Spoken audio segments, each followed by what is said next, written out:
বন্ধুগণ, আমি অধ্যাপক মোস্তাক মনির, বাংলাদেশ। আমি আজকে আপনাদের সম্মুখে বাংলা বানানের নিয়ম এবং আধুনিক বাংলা বানানের নিয়ম সম্পর্কে আলোচনা করব।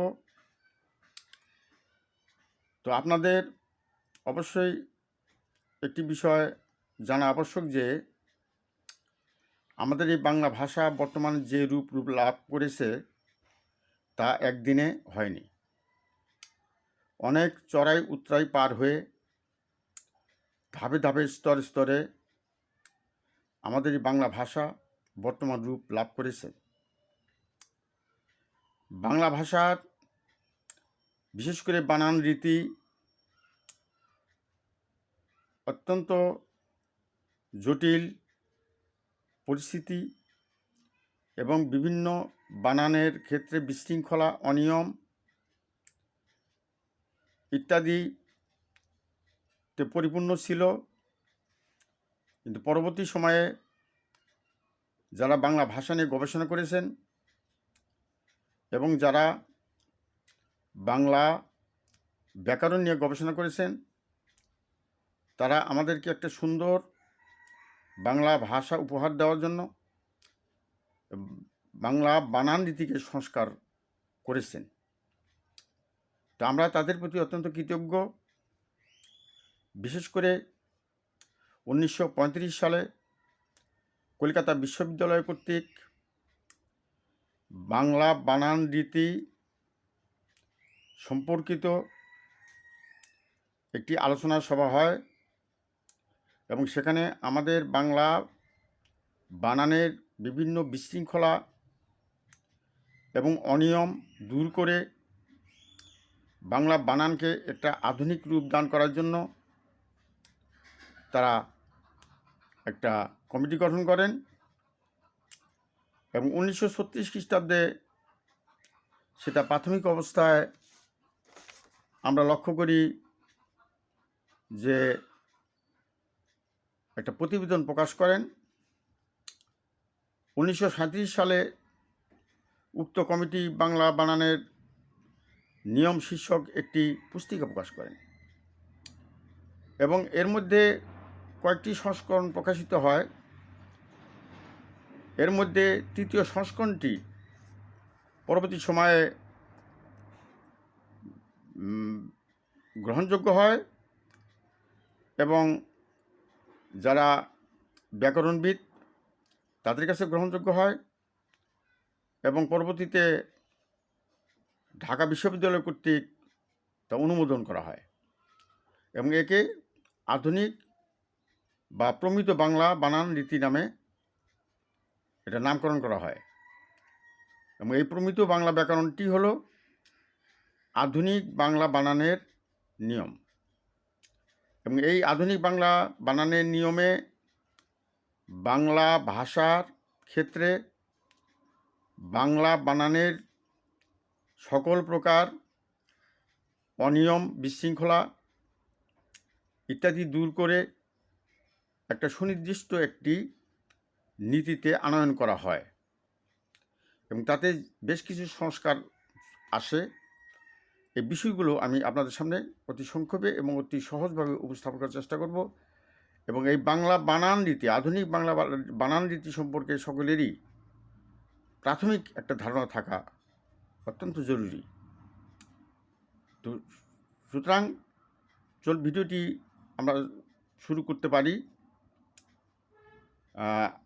আমরা প্রথমেই বাংলা আধুনিক বাংলা বানানের নিয়ম বা রীতি সম্পর্কে আলোচনা করতে গিয়ে আমরা প্রথমে যে কথাটি বলবো সেটি হলো যে বিশেষ করে যে সমস্ত বিদেশি শব্দ, সংস্কৃত বাদে যে সমস্ত বিদেশি শব্দ বাংলা ভাষায় এসে প্রবেশ করেছে ওই সমস্ত শব্দগুলোর ক্ষেত্রে একটি আলাদা একটা নিয়ম এখানে উপস্থাপন করা হয়। আর তা হলো যে কোনো বিদেশি শব্দে মূর্ধন্য ষ ব্যবহৃত হবে না। কোনো বিদেশি শব্দে মূর্ধন্য ব্যবহৃত হবে না। এরপর কোনো জাতিবাচক শব্দে এবং ভাষাবাচক শব্দে দীর্ঘইকার ব্যবহৃত হবে না। বিশেষ করে আমাদের বাংলা ভাষার যে ধ্বনি রয়েছে, এই ধ্বনির মধ্যে কিছু জটিলতা রয়েছে। আর তা হলো যে, যেমন মনে করুন যে স ধ্বনি, এই স ধ্বনি আমরা 3টি ধ্বনি পাই। যেমন মূর্ধন্য স, দন্ত স, তালব্য স। এবং এক একটি ধ্বনি, এক একটি স এক এক ক্ষেত্রে এক এক অর্থ প্রকাশ করে। এরপরে আমরা পাই 2টি ন, একটি হলো মূর্ধন্য, একটি হলো দন্তন্য। এখানে আমাদের নত্ব বিধান রয়েছে, সত্য বিধান রয়েছে। সত্য বিধানে কোথায় মূর্ধন্য স ব্যবহৃত হবে, কোথায় দন্তাস্য ব্যবহৃত হবে, কোথায় তালব্য স ব্যবহৃত হবে, এই বিষয়ে একটা সুনির্দিষ্ট নিয়ম উপস্থাপন করা হয়েছে। এরপরে মধ্যাহ্ন দন্তান্ন নত্ব বিধানে আমরা দেখতে পাই যে মধ্যাহ্ন ক্ষেত্র বিশেষে ভিন্ন অর্থ প্রকাশ করে, দন্তন্য ক্ষেত্র বিশেষে ভিন্ন অর্থ প্রকাশ করে। এই বিষয়গুলো সংস্কারের আনা হয়েছে। আর এরপরে আরও কিছু সংস্কার করা হয়েছে। যেমন আমরা বলতে পারি রেফের পর ব্যঞ্জন বর্ণের দ্বিত্ব হবে না।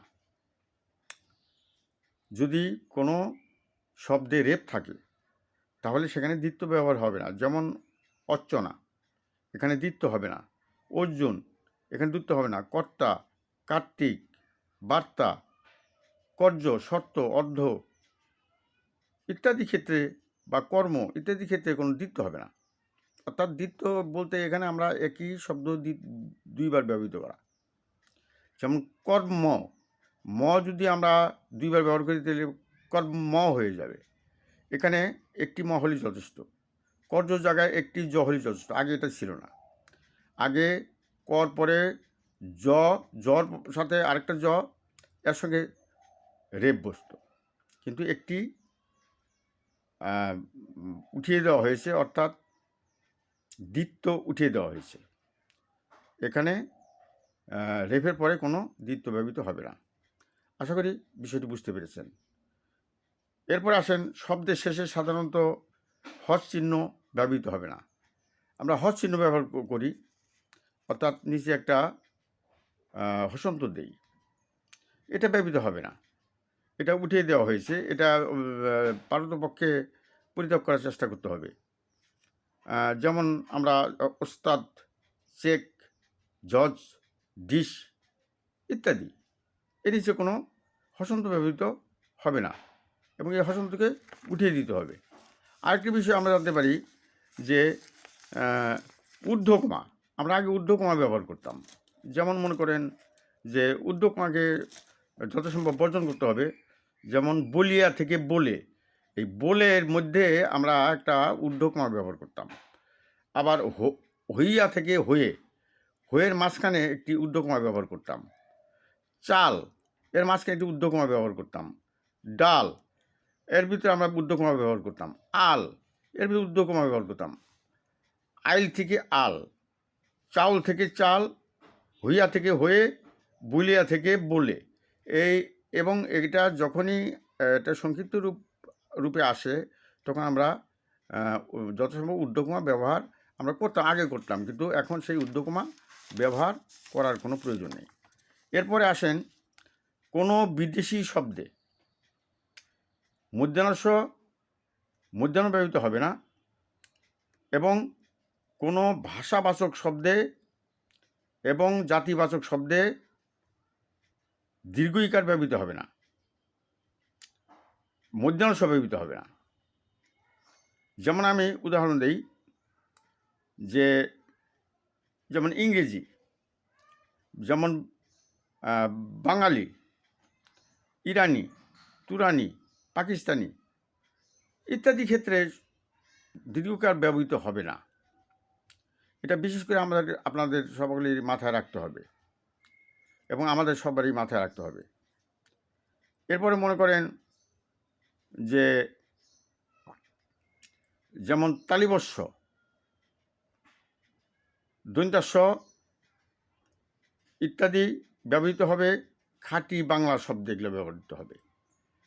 বিশেষ করে যে সমস্ত সংস্কৃত শব্দ বাংলায় প্রবেশ করেছে এই সমস্ত শব্দের ক্ষেত্রে এটা প্রযোজ্য নয়, সংস্কৃত শব্দের ক্ষেত্রে প্রযোজ্য নয়, কিন্তু খাঁটি বাংলা ক্ষেত্রে কোনো মধ্যাহ্ন এবং মধ্যাহ্ন ব্যবহৃত হবে না।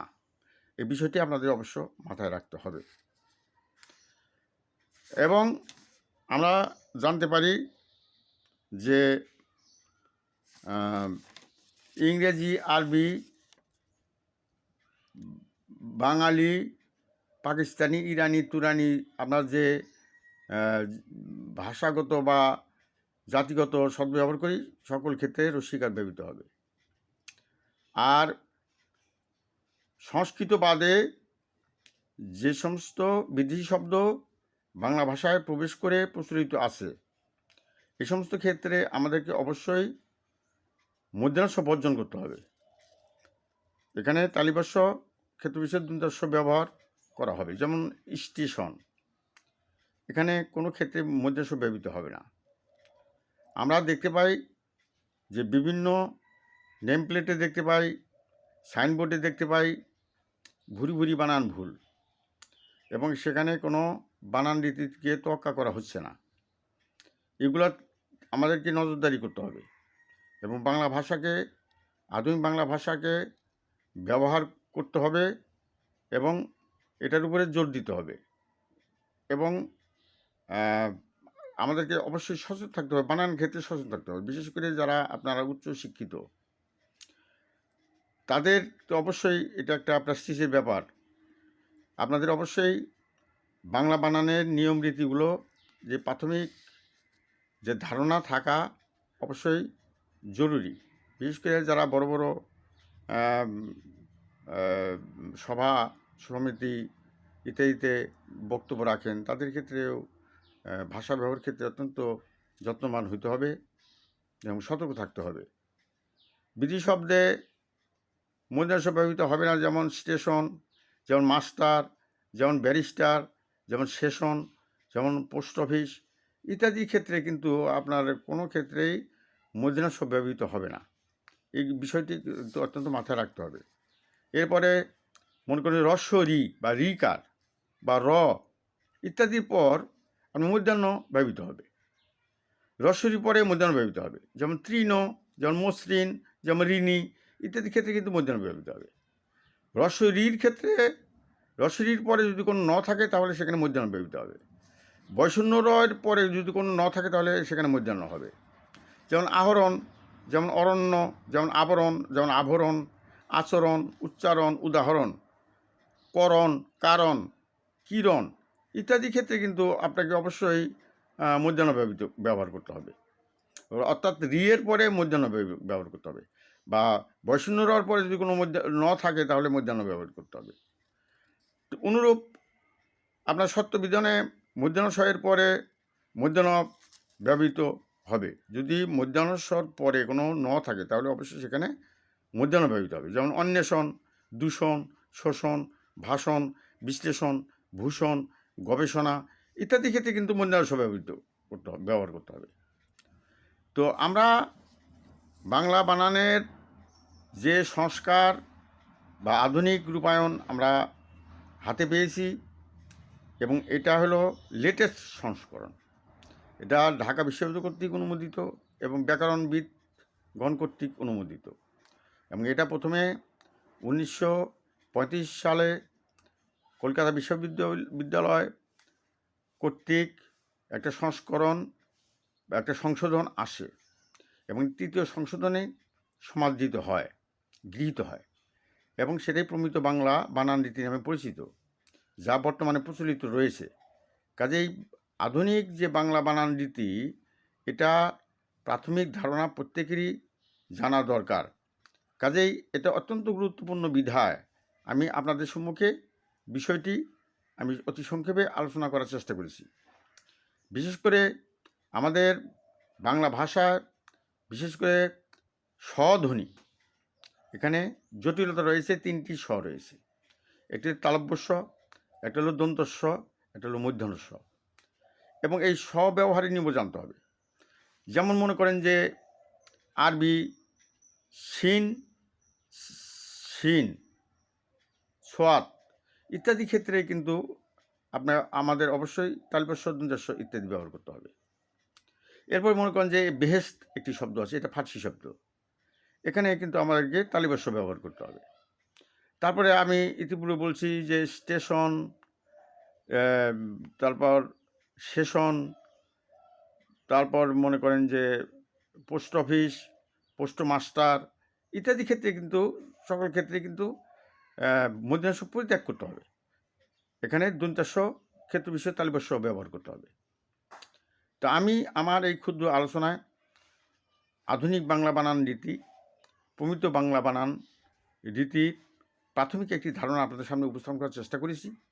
যদি এর থেকে আপনারা একটু প্রাথমিক ধারণা পেয়ে থাকেন এবং নিজেকে কিছুটা উপকৃত বলে মনে করে থাকেন, তাহলে আমার পরিচয় হবে সার্থক।